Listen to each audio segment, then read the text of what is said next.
welcome. So excited to have you all here for our Bachelors of Leadership Speaker Series. My name is Dr. Elizabeth Johnson, and I have the opportunity to serve as an adjunct faculty member here, and I'm excited to welcome you all here this evening. So I want to start off just to kind of get your brains working. Why do you think we're doing a speaker series for our Bachelors of Leadership program? You can shout it out. Why do you think we're doing a speaker series for our Bachelors of Leadership program? Go ahead. To see application, yes, kind of applying what you're learning in the classroom. Why else are we doing a speaker series? For fun? Yeah, because y'all are having the best time ever, right? Plus the snacks. The snacks, absolutely. Anybody else? One more person? Go ahead. Because you have to speak as a leader, and what a perfect transition, because our topic this evening is on communication. Communication is one of our 3 pillars for the Bachelors of Leadership program. Why do you think communication is a core part of being a leader? Without communication, everything can fall. It's a huge part of that, absolutely.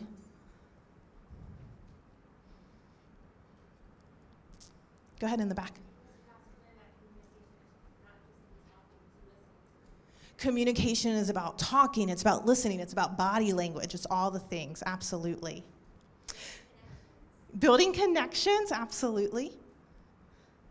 So with that, we are going to get started. I'm excited to introduce first our representative and vice president of workforce programs here at the college, Mr. John Temple.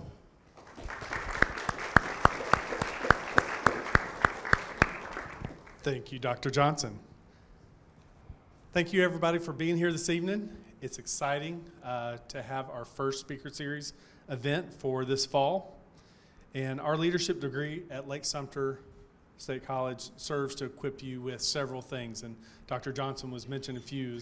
Leadership skills, addressing our local needs and what's around in the community, opening diverse pathways for your careers, emphasizing practical experience, not just book experience, contributing to the community and economic development. Our goal is to prepare you to become influential leaders who can make meaningful impacts in your profession and community. That's what we're here for. We're to help you to elevate yourselves in your careers and your paths, but also to serve our community. Now, some of you may be sitting here tonight wondering, what does real estate have to do with you and what your profession is going to be? How does tonight's presentation help you achieve your goals? If I were sitting in your seats, that's what I would be thinking. The skills that you're going to learn about tonight are going to help separate you from people in your industry. The concepts we'll talk about tonight are universal. You'll be able to apply them whether it's real estate or healthcare or project management, business, it doesn't matter. They cross over. So let me introduce tonight's speaker. Mr. Robbie Shoemaker is a distinguished real estate agent based out of Wildwood, Florida, with a career that began in 2005. Robbie has become a pivotal figure in the local real estate market, known for his extensive experience and significant contributions. Robbie started his journey at Oxford Land Company, where his exceptional skills and dedication quickly was realized.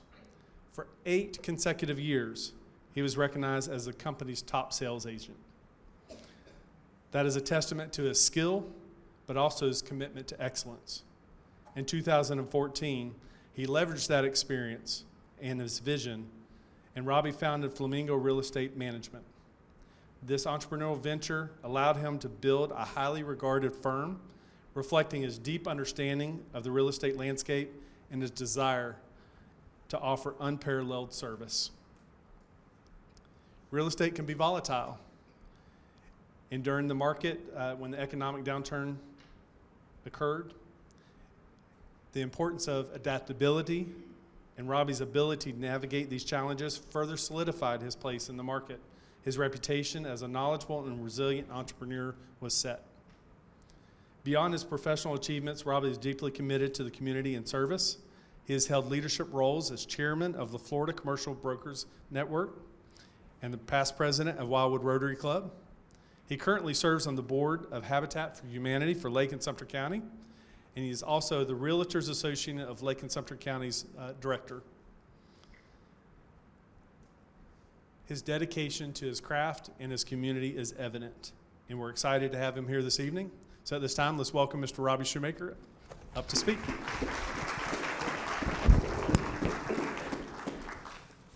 Leave that. Let me see that.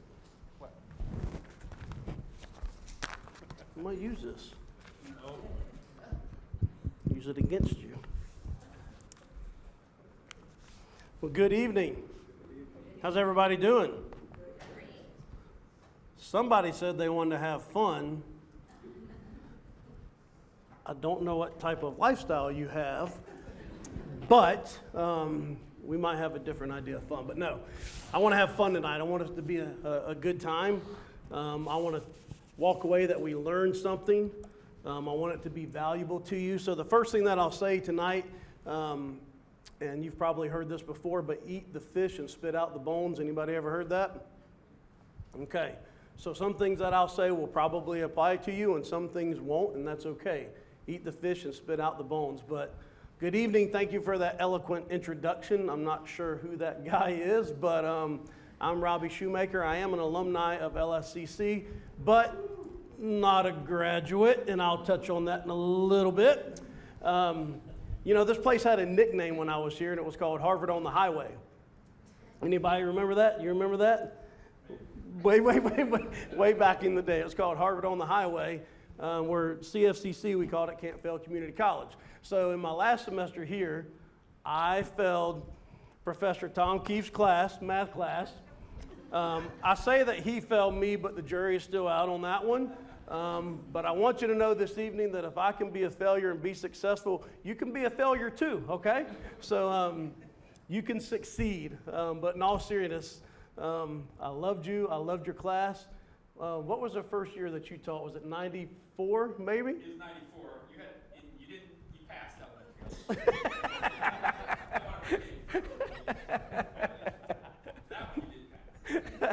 I passed the lowest. Like the common denominator, that's what I've learned. I am the lowest common denominator. No, excellent, and I get to see him in years to come now, typically at golf tournaments or something. But I appreciate, and a legacy, to speak on your behalf, of being somewhere for so many years. You don't always see that.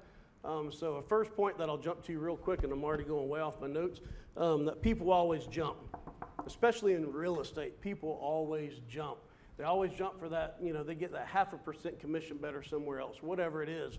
Instead of realizing that grass is just as green on their side, you just sometimes got to water your own grass, right? So a testament to you for your loyalty, and even John had mentioned that, of just being here for so long. So that speaks to your leadership and your character. So, it's an honor to be the first speaker of this leadership series. Hopefully it won't be the last if I don't kill it. So I'd like to thank Dr. Elizabeth Johnson and Mr. Representative John Temple as well for the opportunity. Mr. Temple and I were college roommates at Southeastern University. Please listen to me very carefully. And I have to be careful because he can come up and speak after me. But if this gentleman can earn a master's degree, be a state representative, and staff and leadership of Lake-Sumter College, State College, anything is possible, and I do mean anything. I can remember mornings getting up, and I'd say, John, I'd say, get up. I said, turn off your alarm and get ready. I'm tired of listening to your alarm. Get up and get ready. Now, we lived in like army barracks. It was horrible. We had like bunk beds, but that was what Southeastern University was at that time.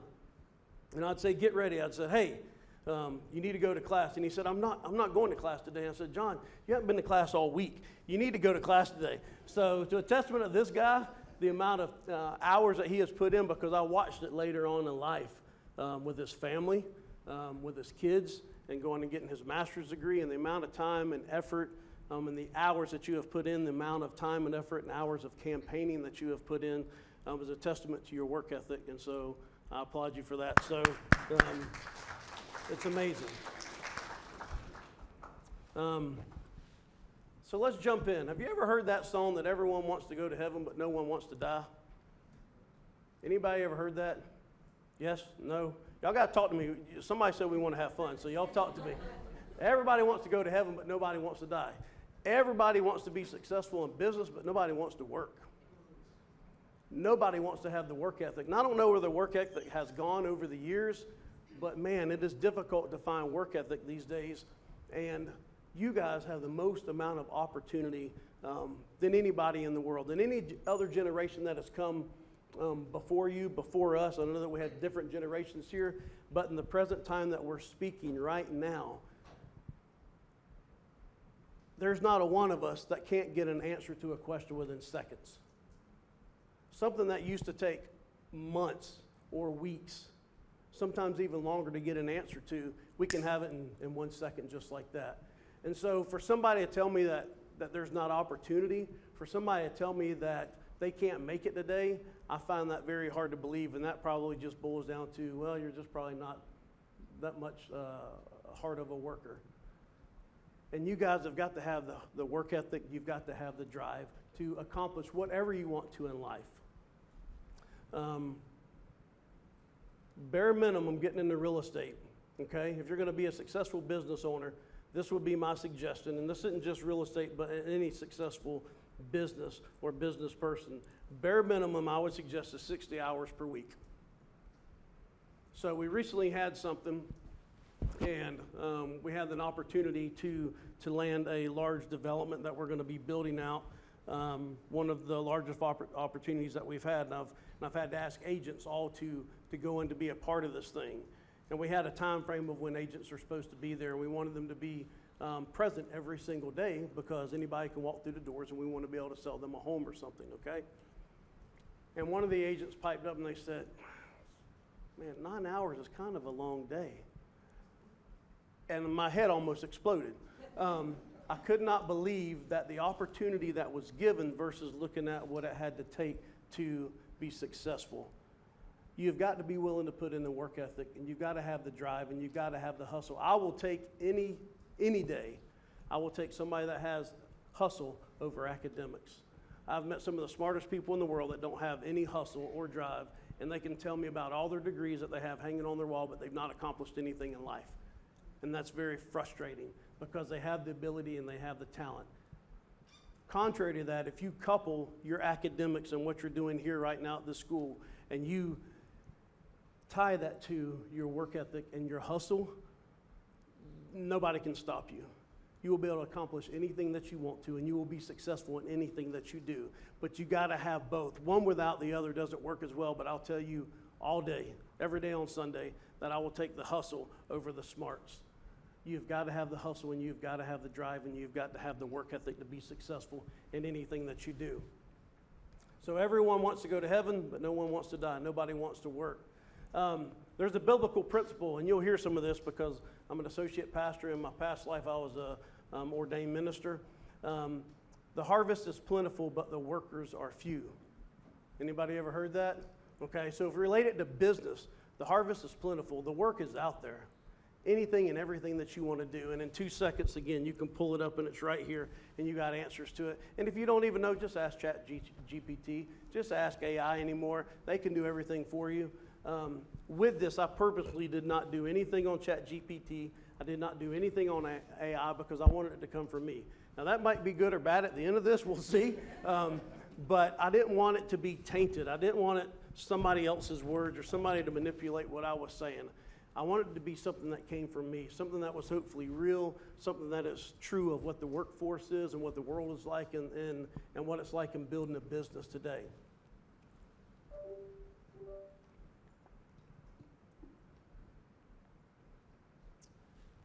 My son, talking about everything being right here, right now. We want everything now.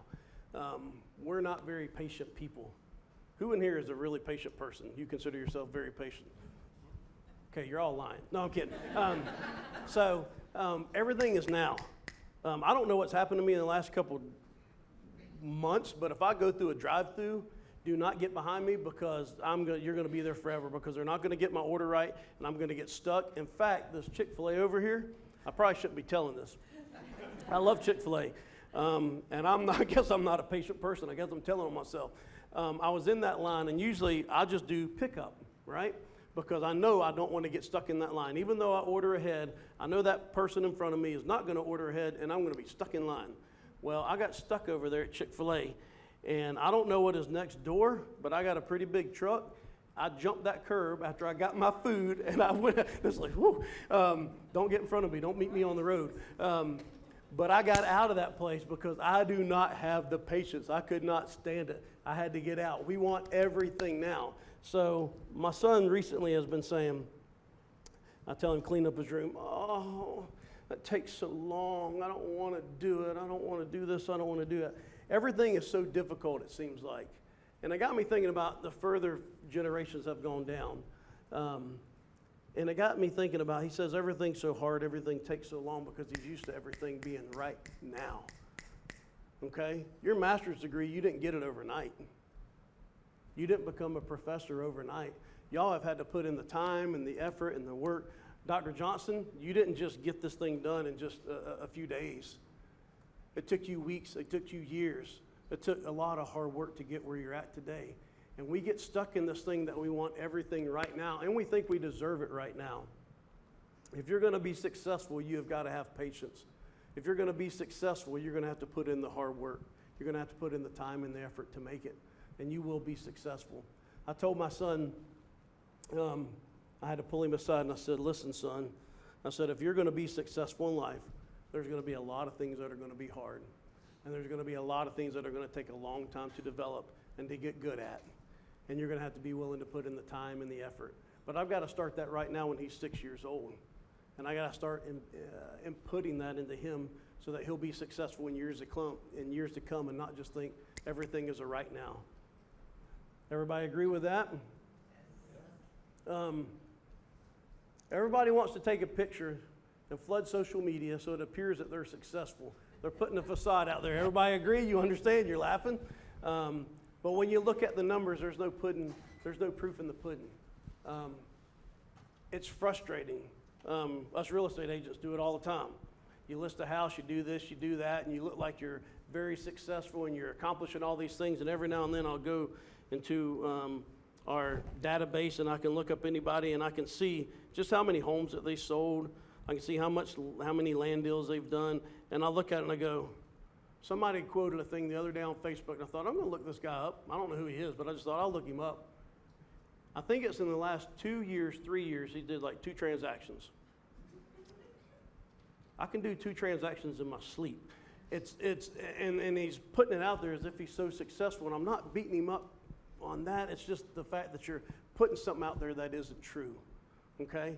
When we get to communication, if you're communicating things already that something's not true, and I haven't even met you, we're already starting off on the wrong foot. You got to put yourself out there of who you are and what you are and who you claim to be. Is it really real? The social media stuff I love and I kind of hate it at the same time. I get stuck in between them. I get frustrated on my end because I feel like I got to put up, I sold this and I sold that and I listed this and I listed that. But it's part of our industry. It's part of our world today. You can either fight against it or you can embrace it. It can be a very positive tool. It can be a very powerful tool. But you've got to be willing to embrace it in the right way and use it in the right way. So everybody wants to take a picture and look successful. So what I did is I went ahead and I pulled up on successful entrepreneurship, successful businesses starting. And you've probably heard a lot of these quotes, I'm not sure. Or not quotes, but stats.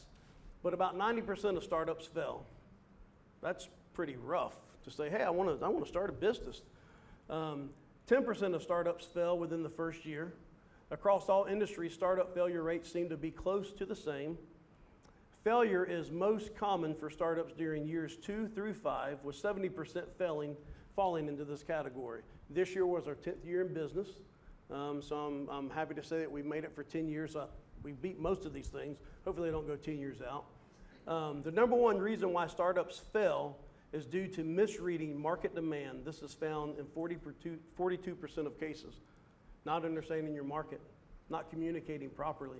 The second largest reason why startups fail, 29% of cases, is due to the running out of funding and personal money and capital, okay? You're gonna hear me speak on some biblical principles, whether you believe them or not, or the Bible, I don't care about any of that stuff. But what I want you to understand is that there's certain things that are written that apply. Okay, and one of the things I've learned in life a long time ago is that we tend to not listen when we don't agree with whoever that medium is or whatever that medium is in which it's coming through. Whether they're saying the right thing or they're telling you the truth, you automatically dismiss it and you glaze over it. And what I want you to do is to always keep your ears open in the communication, is always listen. You may not like what's being said, you may not like who's saying it, but they might be telling you the absolute truth, and you need to be able to listen and understand what they're telling you so that you can learn from them. And you can learn what to do, and you can learn what not to do in communication. I can listen to you and I can disagree with you, or I can listen to you and agree with you. But the one thing that I must do, and somebody said it earlier, was listen. If I don't listen to you, I'm never going to get you from the very beginning. And too often we kind of glaze over and we shut people down because of who they are or what they are. It's like somebody that smokes and they tell you, you shouldn't be smoking. Well, they're still right. But we go, oh, you're a hypocrite. You shouldn't be telling me I can't smoke. Well, they're probably still right if you get cancer later, okay? So forget who it's coming from, understand what they're saying, and see if it applies to you. Eat the fish and spit out the bones. I've had people come up to me tons of times in my life and say things, and sometimes I felt that they were applicable, and sometimes I felt that they were not applicable. But I listened, and I weighed them, and I actually usually bounce them off of 2 or 3 other people as accountability partners, and I say, hey, this is what so-and-so said. Do you see that in me? Some of them say, yeah, and I go, well, I didn't see that. Well, if 2 or 3 people are saying that they see something in you, chances are they're right, and you need to listen.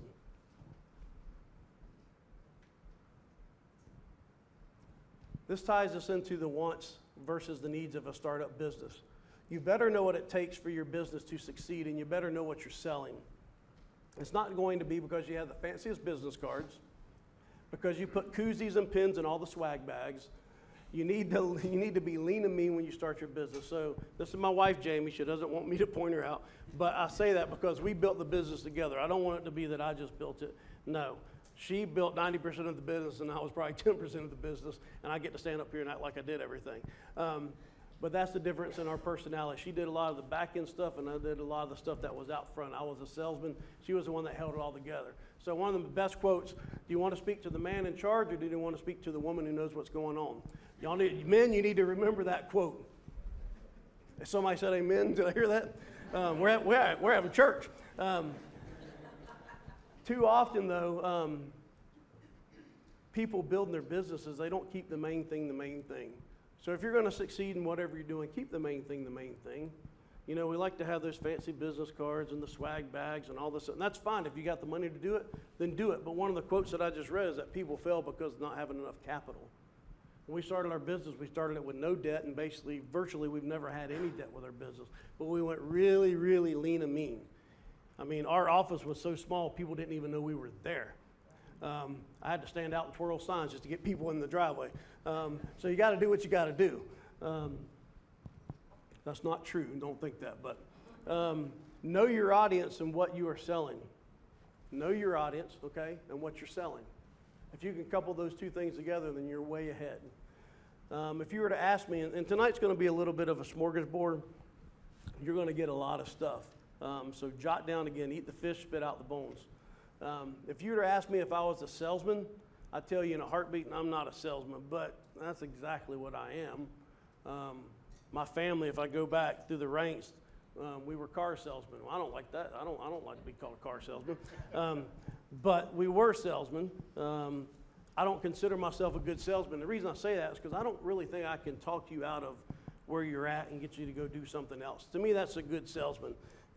What is it, somebody that can sell ice to Eskimos? I'm not that guy. Some people can talk and they're really good, and maybe I can talk up here, but I can be just as much of an introvert and go in the corner, as well as be up here on the stage. But, losing my point, wait 1 second. See, I'm not even a good salesman. But that by definition is exactly who I am. But I'll tell you what I sell. As I sell my morals, I sell my ethics, my trust, and my loyalty. Real estate, yes, it's my expertise, but I could sell you cars, and I could sell you air conditioners, and I could probably even sell you solar panels. But it would be because of the trust that you and I have built between one another, and it could be because of the trust I built with others and the referrals, and people say, oh, you need to go with this guy because he'll take care of you. That's the communication part. That's the part that's selling. Yes, I do know real estate, because I've been doing it for almost 20 years now, and I have learned it. but I'm not necessarily a salesman. You need to know what you're good at, okay? You need to play on your strengths, and we're going to talk about that in just a little bit, your strengths versus your weaknesses.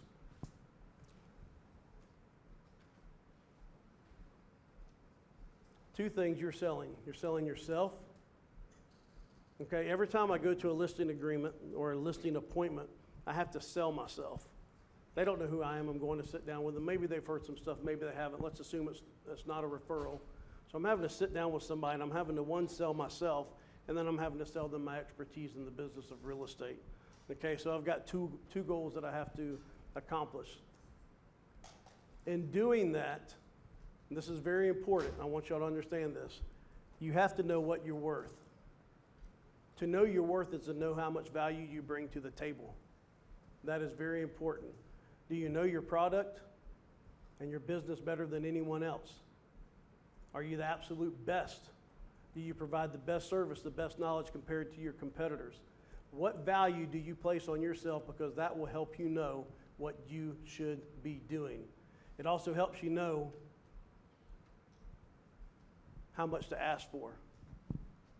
In our business now, I don't know if you've heard anything with NAR, but there's a $350 million lawsuit, okay, that's changing our industry. Seems to be changing it. It's a bunch of quack. We could talk about it later. I won't take this time to do it. But it is affecting our business, and you do have to sell yourself, and you have to sit down in front of people, because everything seems to be negotiable, and it is negotiable. But you have to figure out what your value is, and you have to figure out your worth. I mean, how much are you worth an hour? Think about it. Write this down. How much are you worth an hour? Priceless. Priceless. Write it down. Think about it. Give me some numbers. What do you think you're worth an hour? Give me some numbers. 30. 30 an hour? Okay, that's a good one. Give me, what else? 50. What else? At this moment in time, I'd go about 20. What else? 100. Who said it? 100 over here. 100. Say for those of us who are younger, 15 to 20, because we have less experience. Okay, you have less experience. Okay. But do you have drive? Okay. So this is what I tell my younger agents. I tell them, and Roy's been our youngest agent. He started when he was 18, because that's when you're legal to get your real estate license in the state of Florida. And he started, and he's also our top producing agent, and he kills it. And his age doesn't affect him. You know why? Because he has hustle, and if he doesn't know what he's doing, he'll figure it out. So I applaud you, Roy. An absolute hard worker. What were we talking about? What are you worth, right? Okay? What are you worth? So if you're sitting in here for the next hour, is it worth 20 bucks? Was it worth 50 bucks? Is it worth $100 that somebody said? Because that's what you're giving up to be here right now, whatever you're worth. I have learned over my career, and my wife and I were talking about this last night, when you sit down and you really start thinking of these, then you start really understanding what your value is when it comes to time. Because I can drive people around the villages all day, because we know we have villagers that come down here and they just want me to be a tour guide and drive them around all week and buy them lunch, and they're never going to buy anything in the first place, okay? My time is much more valuable than that. But in my first years, I was a great tour guide, okay? I took really good care of you. I bought you nice lunches, and I never got anything out of you, and it sucked, okay? But I have learned that my time is more valuable than that.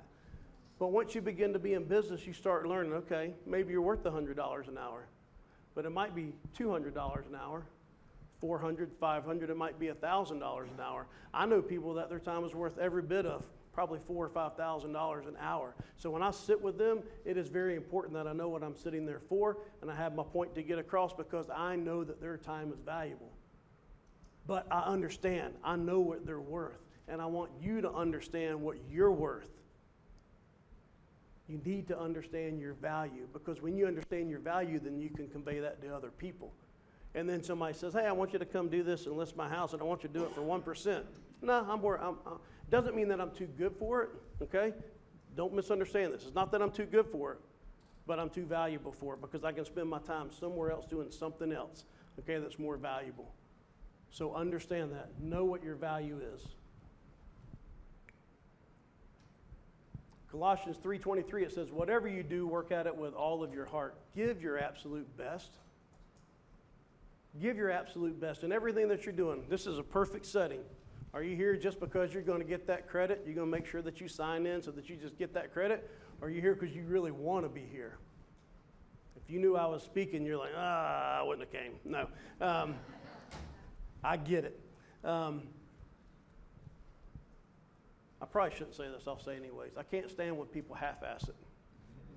Is that okay to say? I don't know. We're not in church, so I can say it. I don't know. But I hate when people half-ass it. Everybody gets a participation trophy today. That ain't fair, because everybody didn't put in the same the same work. They didn't put in the same hours. Okay? Your success is going to be dependent on your work ethic. Your success is going to be dependent on how hard and driven you are to be successful. When other people are sitting there and they're not going after it, okay? You're sitting over here and you're studying, you're doing well, okay? And you're rising above everybody else, and they're over here going, well, I should have what they have. No, they shouldn't. It's like me looking at the guy that goes to the gym that's in great shape, and I go, I should look like that. I deserve to look like that. Obviously, I don't. But that's the same kind of mentality. That's the same kind of mentality that we have. Whatever you do, work at it with all your heart. I love this quote. If it's worth doing, it's worth doing right. If you're going to do it, just do it right. Why go back and do it again? Or why half-ass it, not do it right in the first place? Do it right. If you're going to do it, if you're going to put your mind to it, your heart to it, then do it to the best of your ability. And do it right. And make sure that you're the best one that can do it. Leads me to my next point. What's in a name? When somebody says your name, there's an automatic assumption. There's an automatic association. When somebody says your name, there's something that they think of.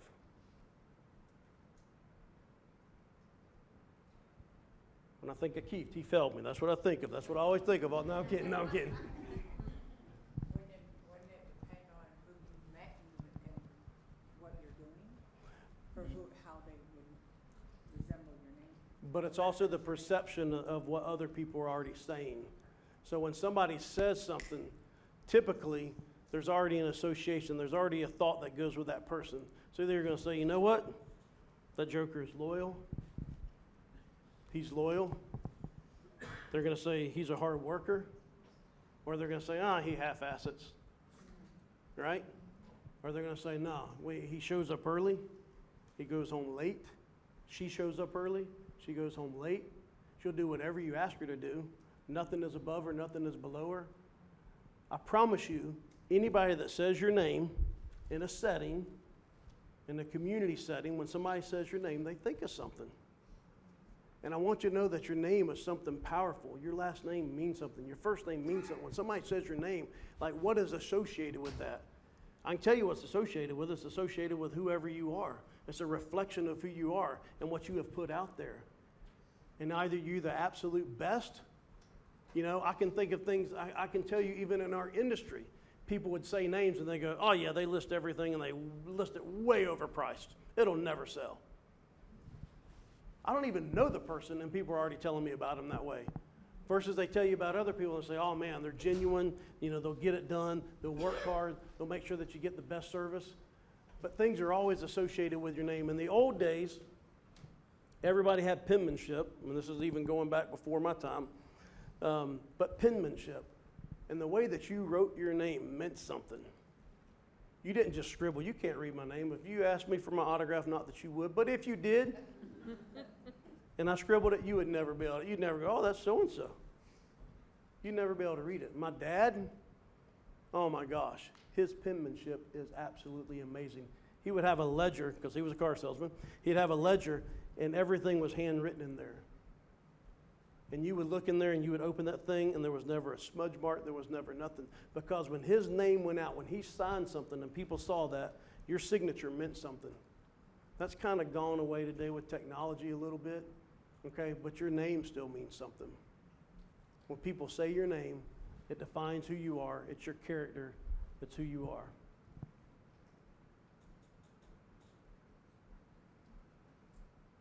Do you do the right thing when no one else is watching? My professor at Southeastern, he said that character is formed in the dark. When no one else is looking around, and you can do whatever you want to do, and the decisions that you make in that moment, that's who you really are, and that's your character. Whether you believe in the Bible or not, the principles are true. You reap what you sow. Okay? If you make a good investment, you'll reap a good reward. Okay? If you make a bad investment, you'll lose money. It's real simple. That principle is true. If you make good decisions, you reap a good harvest. Make bad decisions, you reap a bad harvest. Another biblical principle says that if you're faithful with the small, that you'll be entrusted with more. Okay? Think of it. If you can't handle this, why am I going to give you this? If you can't take care of one employee, why are you going to have 10 employees? If you can't manage a business that's worth $50,000, why are you going to manage a business that's worth $500,000? It's not going to happen. So the smallest of things, y'all have to be faithful with. You got to work hard. Don't take it for granted. Everything's got your name attached to it. When it comes to our business and the communication of our business and our branding, I am anal when it comes to how our signs are put out. It drives me nuts because my name's on it. I don't want a sign that's half fallen down or half rickety or it's blown over. Every little thing has your name on it, okay? And it tells something about you, just as I was saying before. Every bio that I put out there, the photos that we take. We started doing 3D virtual tour and Matterport and all that stuff before anybody else was doing it in this area. Because my name was attached to it, I wanted to be the very best. That's what I'm communicating. When you go with Flamingo Real Estate and Management, I'm communicating that you're dealing with the best. I'm communicating that you're going to get the best service. That we're not going to come in and just take iPhone photos. Now, you can do that, but it's not near as good as having somebody come in and professionally take photos and fly it with a drone and do 3D virtual tours. Okay? That's the communication. What are you putting out there? To be a leader, you've got to set the example. Others aren't going to follow where you're not willing to go. And a lot of times we do that as bad leaders. We try to get people to do stuff that we're not willing to do. If you're not willing to do it, don't ask somebody else to do it. I started from the bottom up in our church when I was 14, 15 years old, and I can't tell you how many toilets I cleaned. I'm the best toilet cleaner there is. You don't think that makes a difference till you sit on a dirty toilet, now do you? It's important, okay? People come to your church or they'll come to your business. I'll relate it to a church. You think the most important thing is the speaking or it's the worship or it's everything that happens up front because that gets all the attention. Well, if you've got a family and you've got little kids and they go to the nursery and that nursery is horrible and there is no hygiene in that nursery and you know that your kids weren't taken care of and you know that there weren't good staff in there taking care of you, you'll never go back to that place again. If you go in there and there's dirty bathrooms or you go in the parking lot and it's scattered with trash or whatever it is, those things are important. It's the little things. You got to look over everything because that is communicating, again, who you are. It's communicating your brand and what you are.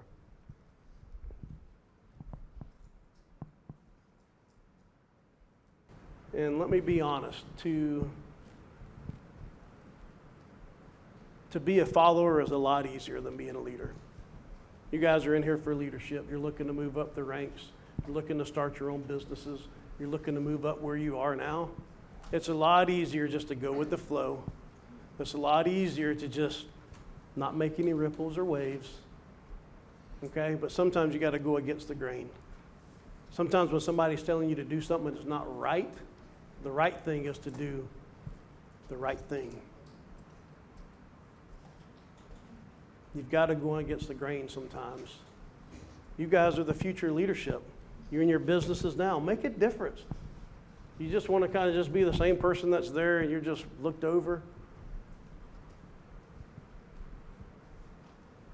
I don't look over Roy. He's my top producer. We put deals together. Me and him just did a plaza together. I give him stuff that I don't give to other people because he works hard and he hustles. Lisa's been with me for 6, 7 years. I don't think she's missed one day of work. Literally. I literally make her leave. I literally send her on vacations and say, get out of our office. She went in and had surgery. And the same day she was contacting me saying, I'm calling so-and-so. And I'm like, no, you're inebriated. You're on drugs. I don't think you need to do that. Let's not kill this deal. But her work ethic is second to none. For such a time as this, you're being called to be a leader in your community, in your workplace, and don't forget in your home. Sometimes we look over those that are closest to us. We take care of everything else, and we take these for granted right here that are closest to us. That's why it says what? That we hurt those we love the most, because they're closest to us. So we don't mean to, but we sometimes take advantage of them when we look them over because we think, they're going to be okay with it. No, hold them close, hold them dearly, take care of them the most. Because that other stuff will probably fall away, but they'll be right there for you all the time. Everybody good with that? I think I've already been 40 minutes. I've got a lot more stuff that I can go over, but I think we have questions and we have other things. So you tell me what you want to hear. I'll give it to you. I still got plenty of notes. Thank you so much, Robbie. We do have time for Q&A. Before I go with some questions that some of y'all sent in, are there any questions already from the audience? I'll jump into the ones that were sent in, but oh, there is. Let me go over to Kennedy. You can do it. You can showcase your communication skills, Kennedy. We'd like you to stand up and come up front. No, I'm kidding. I will be sweating. Please no. Okay, actually, I just wrote down questions. Are you sweating? Well, now that you say that, actually, kind of. Do you think future generations are going to have worse work ethics, but still be successful due to AI? That's a great question. I guess in a sense like the facade of tricking people and throwing out there and blasting your social media that you're so successful. But at the end of the day, people will know who you are. Okay? I might do a transaction with you, but I may not do another transaction with you. Okay? So at the end of the day, no, I don't think you can trick people. It'll be short-lived. You might fool me once, but you're not going to fool me twice. But that is a great question. That's an awesome question. One question that I go to this one is you talk to us a lot about branding and hustle, and what would you say has been most challenging about communicating your brand?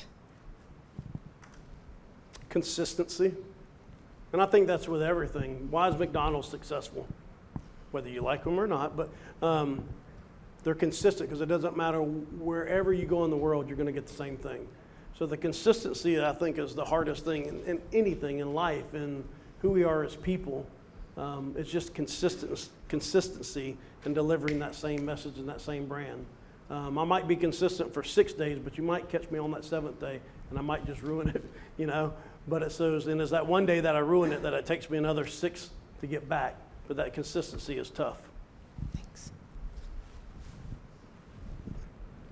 In contrast, what traditional values would you continue to apply to any business venture that you go on?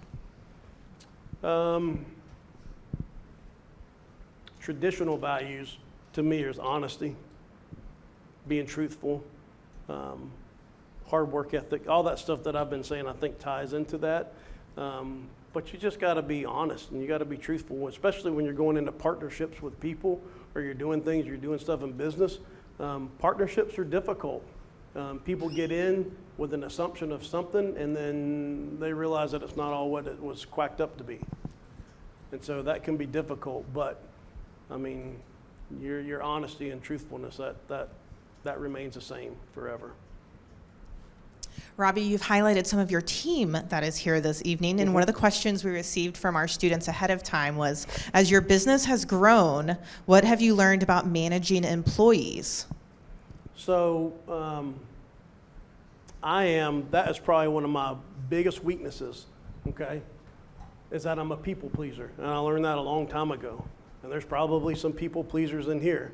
And I don't mean that because I want you to like me, but it means that I don't tell you the truth about yourself.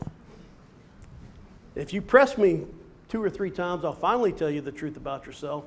And negatively, when it comes to going to somebody's house, when I first was a real estate agent, they say, well, you know, do you see anything here that I should change? And I'm thinking, this place looks like a dump.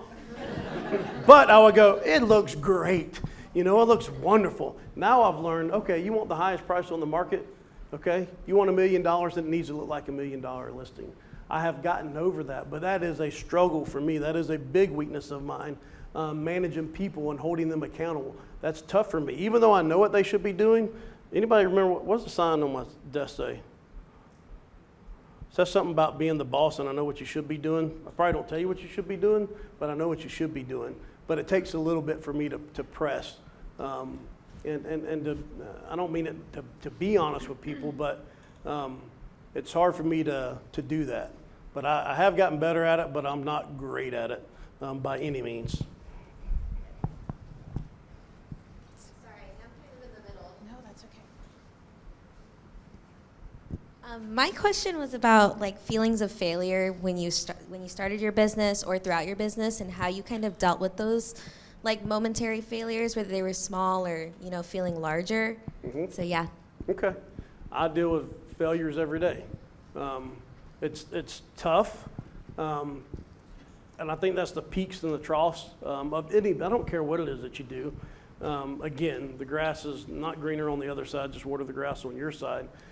It's going to be difficult. You're going to have days that you feel like a rock star, and you're going to have days that you feel like, why in the world did I ever do this? Real estate for me, the biggest thing is just the stress of it. It is very stressful, and so we try to implement and put processes in place to remove those stresses, because you're young, but as you get older, stress is what kills you. That's the hardest thing in life. I don't know why I looked at you. I'm sorry. No, I'm kidding. No, I'm kidding. I'm kidding. But it's the stresses in life, and those are the hardships. But you also have to learn from your failures, and sometimes you can turn those weaknesses into strengths. One thing that I also focus on, and I have it written down to be contrary to that, is to not always focus on your weaknesses. Okay, so I'm going to say the very opposite of what I just said, but surround people with you that can complement your weaknesses. Okay, if you're not good at it, okay, then get somebody that is good at it. And you quit working on that thing that you're not good at, so that you can operate in your strengths over here, and so that you can be even more successful instead of floundering over here when you're not good at it anyways. It's not who you are. It's not going to be who you're going to be in the future, and you're never going to do it as good as the person that you could hire to do that anyways. Okay?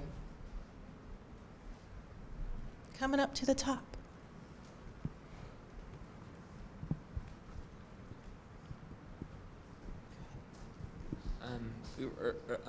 First of all, I wanted to say that everything you said was gold. I couldn't write fast enough, but my. That's all right. It's on video. You can get it. There you go. For All right, $29.99. No, I'm kidding. Hey, I thought that was included with tuition. No, you know, as a person with a disability, I recognize that there are really a limited amount of things I can do, you know, in the workforce, and that's why I'm getting this degree. But at the same time, I do know that there is a bias against me, no matter what field I go in. So, not to be corny and go this direction, but how do I showcase my strengths enough to where they, you know, really not drown out, but you know, where my weaknesses are accepted? Well, I think you said it perfectly. So first of all, you are valuable. Yes. Okay? You're valuable. You're not any weaker than any of us here. You have strengths that I don't have. Okay? And you need to understand that. Okay? I have weaknesses that you don't have. You have weaknesses that I don't have. But you have strengths that I'll never have. There's things that you've been through in your life that have created you and put you in a position that none of us in this room will ever exceed. Okay? Or that we'll be able to understand. So you got to take what you've been given. You've been dealt a hand. Okay? You can either fold or you can play that hand, right? Right. And you're playing it. You're here. You need to play that hand, and you need to play it to your strengths, not your weaknesses. So you focus on your strengths and those strengths will outweigh your weaknesses all day long, and you'll be successful. Amen? Amen. All right, do it, brother. Right. Do it. Do it. Great question. Yes, Virginia. I'm going to casually go around the room really quickly. This is me as Vanna White. How am I doing? So my question is, how do you know who to trust in your leadership position, and what do you do when that trust is broken? Okay. I'd almost want to flip it back around and ask you the question, because I think you already know the answer. But you know right from wrong, don't you? Most all of us in this room know right from wrong. We know right from wrong before the situation ever comes up, before the question ever comes up. Now, the question becomes, are we going to do what's right over what's wrong, or are we going to do what's wrong over what's right? Okay? So if you're working for somebody and you know that they are, I guess there's a million bad words I could say, unscrupulous, whatever it is that they're doing that isn't morally or ethically correct, that's the best way that I would say it, then I would not stay in that position. Because you're in a position, I just don't see yourself in a position to grow. And do you want to be attached to that? So that's probably even more important. So you're a part of something, again, it's your name. Oh, so-and-so, yeah, she works for so-and-so. Remember, oh, they're the blah, blah, blah, blah, blah. And if it has negative connotation to it, then I would get away with it. Let me tie into this. There's an old saying that says, show me who you hang out with and I'll tell you who you are. Okay? So if you're surrounding yourself in situations or in business and practice whatever it is that isn't ethical or that it's not right, then don't stay there. Because if you're staying there, then you're kind of saying it's okay and you're accepting it. Is that okay? Mm-hmm. Okay. Thank you. Yes, ma'am. Along those same lines, in some of our courses, we talk about authentic leadership. And part of that is thinking about networking and building a network. So how can you insert yourself into conversations and build that network, but doing so in a way that you're being your authentic self? Okay. So your biggest thing, what I tell my agents, is your sphere of influence, right? Okay. Yes, we can buy ads on Zillow, and yes, we can buy ads on Trulia, and yes, we can buy ads on Realtor.com, but what I tell my agents all the time is go spend $5 and just go take somebody to Starbucks and really get to know them and expand your brand, expand who you are, because that's going to go much further than just buying all these different ads out there that aren't really going to give you real leads. So in this business, or probably in any business, it's not just what you know, but it's who you know, okay? So it's very important in your networking, okay? I did all the stuff. I'm getting to the age where I don't necessarily have to do it as much because I have a strong referral base. I've been doing it for 20 years, but I still go to the Chamber of Commerce meetings. I'll still be at Florida Commercial Brokers next month. I'll still be at Board of Directors tomorrow or Thursday. You know, so I'm always doing things that are, you know, outside of my scope. Some things that maybe I necessarily don't even want to do. But they're good for me to do it. One, they're good for my business, but two, they're just good for me because I still learn a lot from being in those situations that if I didn't insert myself, okay, then I wouldn't know. I wouldn't be on the latest technology. I wouldn't be on the latest trends. I wouldn't, because I'd just kind of be stuck in my own little rabbit hole. And you need to make sure that you're out there. You need to make sure that you're with all your peers. And you need to surround yourself with those that are even above you. Okay, if you're on the level of a level 5 for leadership, don't be hanging out with 2s. And that doesn't just mean that you're better than 2s, but you need to be hanging out with 7s and 8s because that will push you to get to that next level. Okay, if you want to make yourself feel a lot better, then surround yourself with a bunch of 2s so you feel better about yourself, but you're not going to grow at all. And I don't mean that bad, but some people do that. They don't grow, but they just surround themselves with a bunch of people that are maybe not up to their aptitude or whatever it is, so they feel better about themselves. Well, you're not growing yourself and you're not growing your business by doing that. We have time for maybe one more question. Yeah, great. No, I'm not going to arm wrestle you.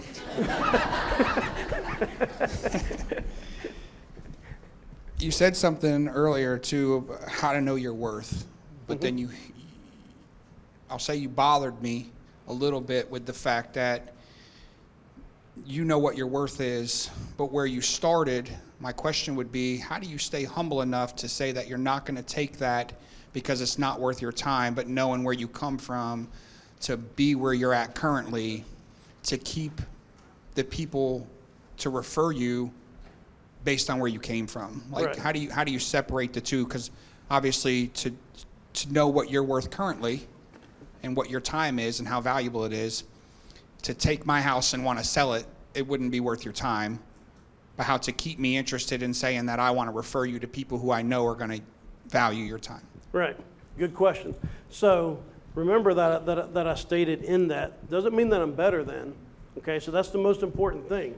Okay, but if you're not a plumber, then you don't need to be doing plumbing things.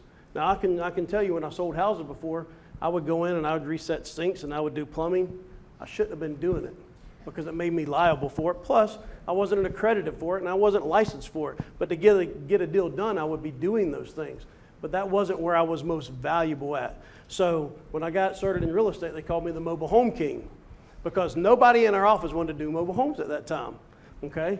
So I was the one that ended up doing all the mobile homes. And so I've always treated it this way.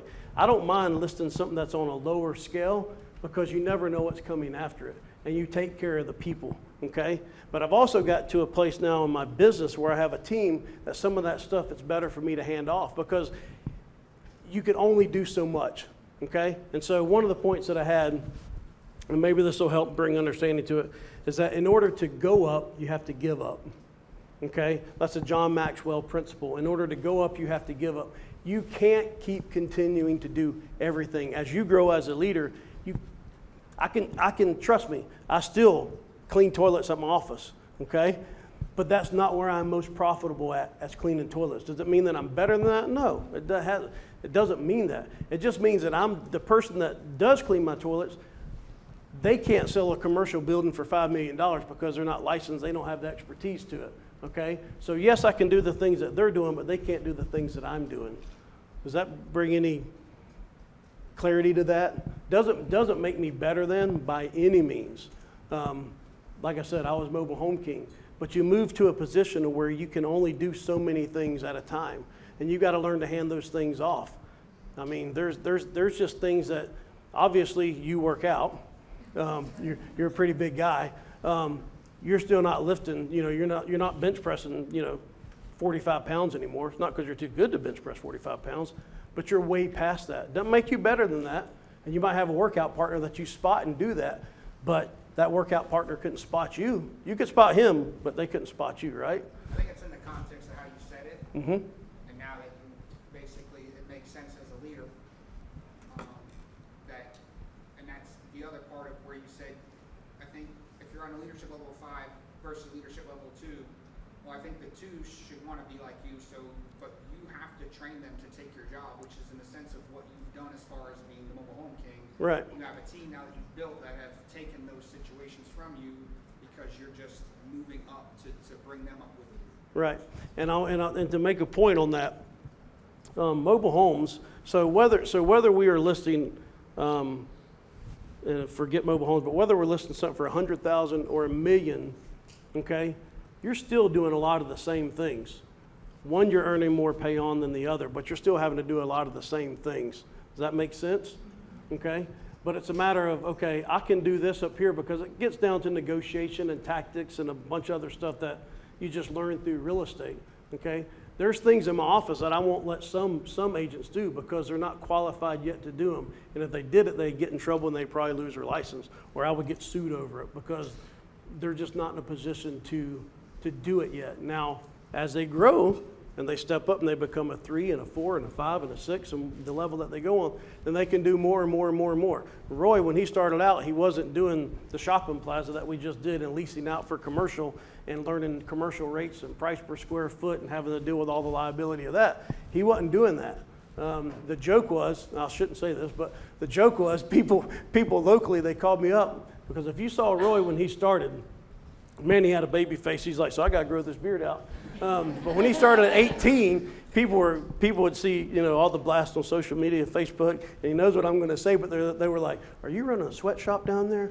So that was a joke with Roy. But he has risen up, and again, he is outperforming all the other agents in our office, but because of his hustle and his work ethic, and there's virtually nothing that he can't do yet. And that's why he keeps getting larger and larger and larger, and he keeps building his resume. So, Robbie, one last question for you, and while I ask this question, I'm going to have JP walk down to kind of do some wrap-up for us. So in our Bachelor's of Leadership program, we focus a lot on putting tools in our students' toolbox so that they can reach their leadership potential. So what simple, short, sweet piece of advice would you give the audience to be able to help them develop their leadership potential? There's one thing that I put here at the end. And we'll say that this is the closing word. And this is from John Maxwell's 21 Irrefutable Laws of Leadership, okay? And so this is what it says. It says the final law in the book, okay, and write that down if you don't know that book, the 21 Irrefutable Laws of Leadership, John Maxwell. The final law in the book is the law of legacy, which states a leader's lasting value is measured by succession. The chapter starts by asking, what do you want people to say at your funeral? That may seem like an odd question, but it may be the most important thing that you can ask yourself as a leader. One day we will all be gone, and what remains of us will be examples that we set with our lives and the people that we leave behind empowered to continue on. Maxwell summarizes the life of a leader by saying that achievement comes when doing big things by themselves. Success comes when they empower followers to do big things for them. Significance comes when they develop leaders to do great things with them. And legacy comes when they put leaders in positions to do great things without them. He ends the chapter with the thought, our abilities as leaders will not be measured by the buildings we built, the institutions we established, or what our team accomplished during our tenure. You and I will be judged by how well the people we invested in carried on after we are gone. This is the greatest challenge a lifelong pursuit of leadership will face, but it is also the only thing that will matter in the end. Maxwell says someday people will summarize your life in a single sentence. My advice is to pick it now. So in succession, that's why I built a team, okay? That's the whole thing. So in your toolkit, again, surround yourself with those that complement your weaknesses, but also bring others along with you for the ride. The leadership, Maxwell would say that some people say it's lonely at the top as a leader, and he would say, well, then you're not a leader because you didn't take anybody with you. And he says, if you call yourself a leader and no one is following you, then he says you're simply taking a walk. So take people along with you, okay, to increase your toolkit. Take people with you to build your succession plan, because I'm not going to be here forever. I didn't name it, or we didn't name it Shoemaker Real Estate for a reason, because one day we may not be here, but Flamingo Real Estate Management will still be here, and we can pass that on even when we're not part of the business. That sounds kind of sad to say, doesn't it? Anyways, thank you. Let's give Robbie a round of applause. Thank you.